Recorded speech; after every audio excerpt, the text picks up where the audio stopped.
1997년 IMF 직전과 똑같은 상황. 원화 약세. 상승 베팅 외에는 답이 없다. 지금 대한민국 외환시장이 흔들리고 있습니다.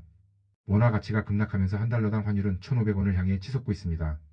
정부는 긴급 비상회의를 열었지만 시장의 반응은 냉담합니다. 대통령은 수출기업과 국민연금, 삼성전자, SK텔레콤, LG 등 대기업과 그리고 금융기관의 달러 확보를 지시했습니다. 하지만 투자자들은 정부의 개입을 불안 신호로 읽고 있습니다. 이야기 시작함에 있어서 구독과 좋아요를 한 번씩 눌러주시면 저에게 큰 힘이 되고 여러분에게는 행운이 돌아갑니다. 불과 보름 전 1,480원이던 환율은 꺾일 줄 모르고 있습니다. 1,500원을 눈앞에 둔 지금 시장은 이미 동요하고 있습니다. 달러 강세, 금리 불안, 해외 투자 증가.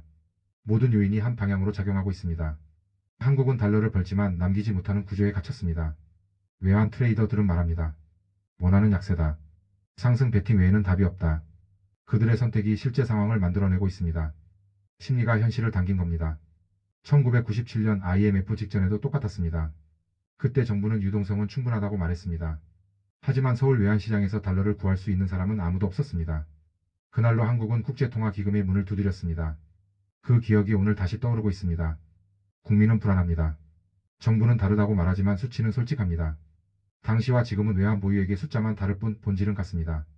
지금의 외환 보유액은 4,300억 달러입니다. 하지만 실제 현금성 자산은 절반 수준이라는 분석이 나옵니다. 나머지는 장기 채권과 유동성 제한 자산입니다. 외국 자본이 보기엔 위험한 상황입니다. 환율이 1,550원을 넘어서면 시장은 균열을 만납니다. 수입 물가가 급등합니다. 곡물, 원유, 연료, 건설자재가 오르고 소비자 물가는 매주 새 기록을 세웁니다. 자영업자는 이익이 사라지고 소비자는 소비를 멈춥니다. 건설업은 이미 흔들리기 시작했습니다. 공사 중단, 미분양 증가, 자금 회수. 부동산 가격은 30% 폭락했습니다. 20억 하던 아파트가 14억 밑으로 떨어졌습니다. 전세금 반환이 어렵다는 소식이 잇따릅니다. 하지만 사람들은 아직 믿습니다. 이 정도면 괜찮다. IMF 직전에도 그랬습니다. 그 믿음이 위기를 불렀습니다. 환율이 1,600원을 돌파하면 이야기의 성격이 달라집니다. 이제는 공포입니다. 외국인 자금이 빠져나가고 주식은 폭락합니다. 기업의 외화 부채는 눈덩이처럼 풀어납니다. 수출 기업은 달러를 팔지 않고 쌓아둡니다. 시장엔 달러가 사라집니다. 프로젝트 파이낸싱 대출 부실화가 시작됩니다. 건설사 몇 곳이 부도 처리되고 금융권은 대출을 회수하기 시작합니다. 부동산은 거래 단절 상태로 들어갑니다. 매수자도 매도자도 없습니다. 1,600원 구간은 실물 경제가 꺾이는 지점입니다. IMF 때도 이 지점에서 대기업 부도가 집중됐습니다. 사만 산미 한신공영 진로 대우. 그들의 붕괴가 수많은 하청 기업을 함께 끌고 내려갔습니다. 1,650원이 되면 상황은 신뢰의 붕괴로 이어집니다. 외국계 은행들은 한국계 금융기관과의 거래를 끊습니다. 송금 불가 신용장 거절 메시지가 날아듭니다. 수출입 거래는 멈춥니다. 원자재 조달이 불가능해지고 공장은 가동을 중단합니다. 그 여파는 서민에게 닿습니다.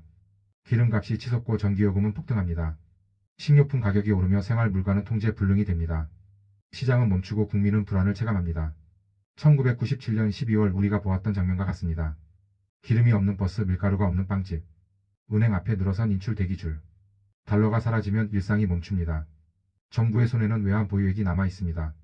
하지만 일본은 1조 3천억 달러, 중국은 3조 7천억 달러를 가지고 있습니다. 우리는 4,300억 달러뿐입니다. 그들은 달러를 찍을 수 있는 나라, 우리는 빌려야 하는 나라입니다. 한국의 외환 보유액은 7개월치 수입뿐입니다. 위기가 장기화되면 그 돈은 빠르게 고갈됩니다. 외환 보유액은 시간표입니다. 남은 시간은 7개월입니다. 정부는 대응책을 내놓고 있습니다. 해외 주식 양도세를 올리고 금리를 인상하고 통화스와프를 추진하고 있습니다. 하지만 시장은 며칠 만에 무너질 수 있고 정책은 몇 달이 걸립니다. 속도의 차이가 문제입니다. 경제는 숫자로 움직이지만 위기는 감정에서 옵니다. 국민이 불안하다고 느끼는 순간 시장은 스스로 붕괴합니다. 환전소 앞엔 줄이 생기고 금값은 최고가를 경신합니다. 사람들은 작은 불안을 감지하고 그 불안은 눈덩이처럼 커집니다. 이제 그 공포가 퍼지고 있습니다. 마지막 방패는 신뢰입니다. 정부에 대한 신뢰, 시장에 대한 신뢰, 그리고 스스로에 대한 신뢰. 신뢰가 끊기면 모든 시스템이 멈춥니다.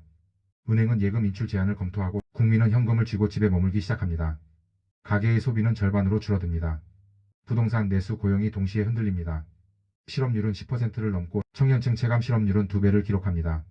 소상공인 3곳 중 1곳이 폐업 위기에 있습니다. 국제사회도 주시하고 있습니다. 해외 언론은 한국 제3차 외환위기 가능성이라는 제목을 띄웠습니다. 헤지펀드는 자료를 분석하고 투기 자금은 공격 시점을 기다립니다. 이 게임의 본질은 심리전입니다. 한국 정부가 방어하지 못한다는 확신이 생기면 달러는 폭주합니다. 한 번의 패배는 시장 전체를 무너뜨립니다. 이 모든 건 신뢰의 문제입니다. 정부가 아무리 안정이라 말해도 국민이 체감하지 못하면 시장은 반응하지 않습니다. 진짜 지표는 국민의 마음입니다. 지금 우리의 경제는 균열의 단계에 있습니다. 1,550원은 경고선, 1,600원은 붕괴선, 1,650원은 신뢰의 종말입니다.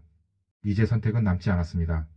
정부가 시장을 설득하든 국민이 현실을 받아들이든 둘 중 하나입니다.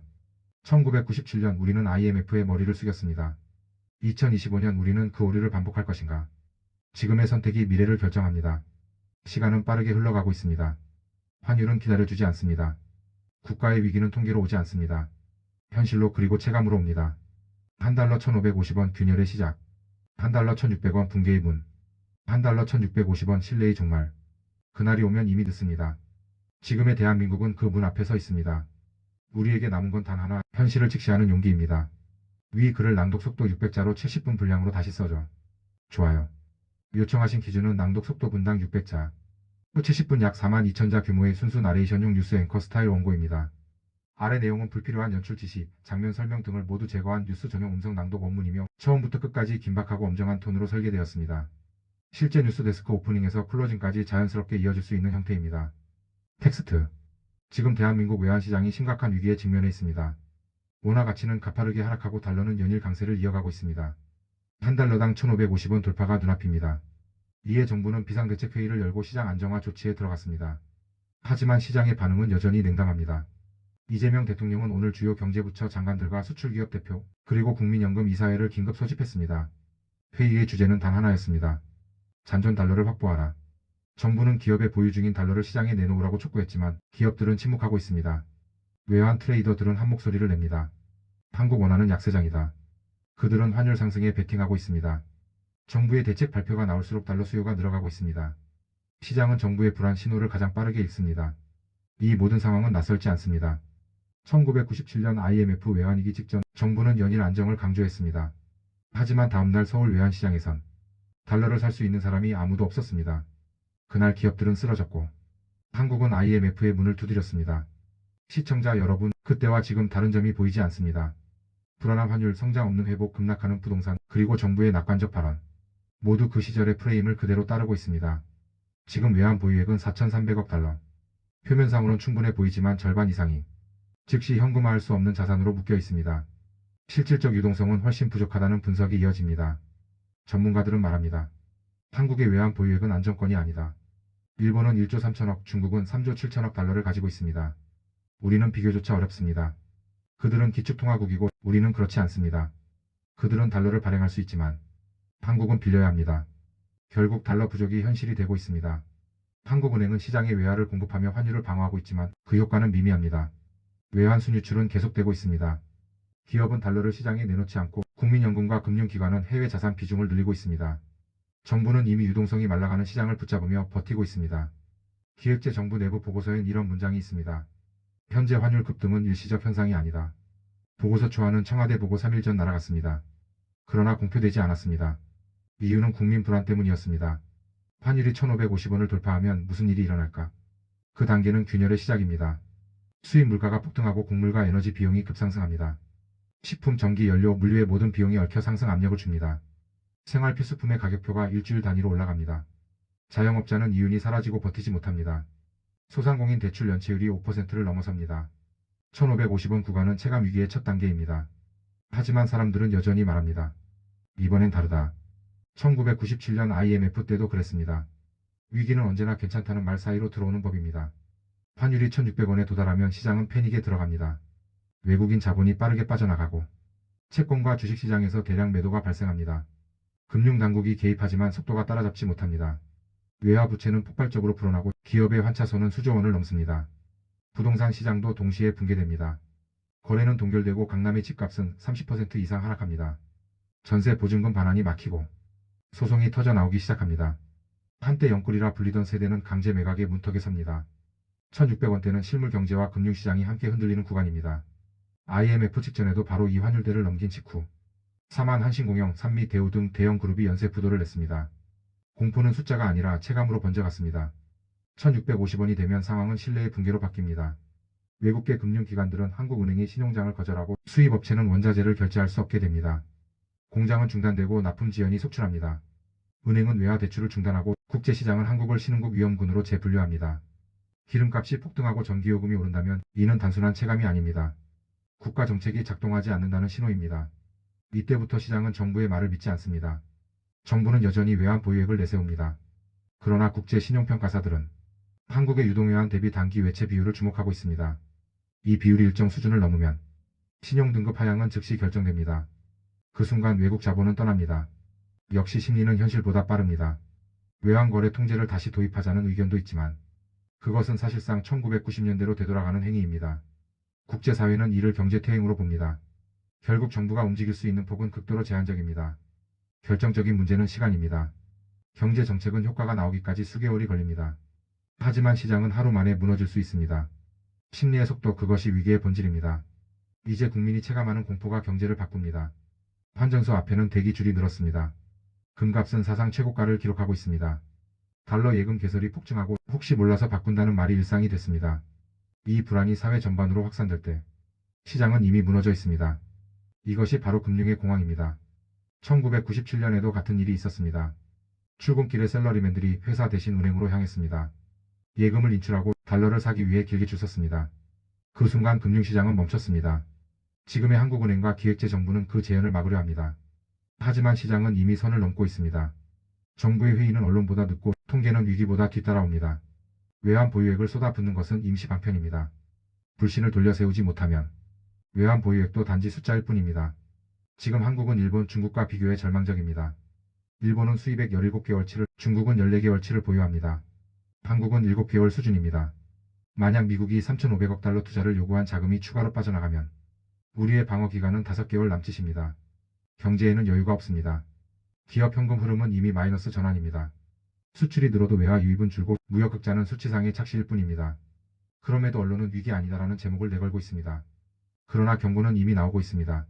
하는 내부 문건에는 제3차 외환위기 가능성이라는 문장이 있습니다. 공식 발표만 없을 뿐입니다.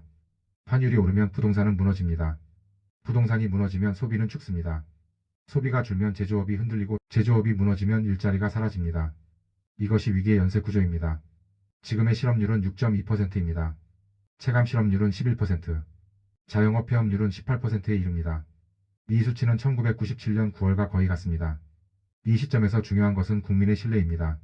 정부는 불안을 감추려 하지만 국민은 이미 체감으로 알고 있습니다. 금리를 올리면 중소기업이 쓰러지고 안 올리면 원화가 더 떨어집니다. 모든 선택이 위험합니다. 이것이 현 시점 한국 경제의 현실입니다. 전문가들은 1,550원, 1,600원, 1,650원을 위기의 단계로 나눕니다. 1,550원은 균열, 1,600원은 붕괴, 1,650원은 신뢰의 종말. 지금 우리는 그 경계 안에 있습니다. 역사는 반복됩니다. 1997년 이맘때도 사람들은 말했습니다. IMF는 남의 이야기다.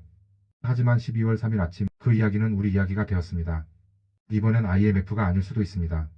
다만 시장이 스스로 한국을 심판할 수 있습니다. 외환은 숫자가 아니라 신뢰입니다. 1,550원이라는 숫자 뒤엔 가계의 빚, 기업의 부채, 그리고 국민의 불안이 겹쳐 있습니다. 그것을 모르면 해결책도 없습니다. 지금 해야 할 일은 명확합니다. 현실 인식, 신속한 대응, 그리고 국민과의 소통입니다. 정보를 숨길수록 불안은 커집니다. 이제 남은 시간은 많지 않습니다. 정부가 외화를 확보하든 국민이 절약하든 누군가 먼저 멈춰야 합니다. 그렇지 않다면 IMF 이후 28년 만에 우리는 다시 같은 길을 걷게 될 것입니다. 1,550원, 그 숫자는 경고입니다. 1,600원, 그 숫자는 붕괴의 신호입니다. 1,650원, 그 숫자는 신뢰의 종말입니다. 그날이 오면 이미 늦습니다. 환율은 기다려주지 않습니다. 시간은 우리의 편이 아닙니다. 대한민국은 지금 스스로의 신뢰를 시험받고 있습니다. 이것이 우리의 현주소입니다. 하지만 하루 만에 금융시장은 멈췄습니다. 지금 그때의 그림자가 다시 드리워지고 있습니다. 그리고 마지막으로 여러분께 부탁드릴 게 있습니다. 오늘 영상에서 가장 더 도움됐던 부분이나 이건 꼭 실천해 봐야겠다 싶은 포인트를 댓글로 남겨주세요. 제가 하나하나 읽고 직접 답변도 드리겠습니다. 여러분의 댓글은 저에게 큰 힘이 되고 또 다음 영상 주제를 정하는 데도 정말 큰 도움이 됩니다. 혹시 오늘 영상이 도움되셨다면 구독과 좋아요, 알림 설정 꼭 눌러주세요. 여러분이 작은 응원이 더 많은 초보 유튜버분들에게 필요한 정보를 전하는 데 큰 힘이 됩니다. 오늘도 함께 해주셔서 감사합니다. 행복한 하루 되세요.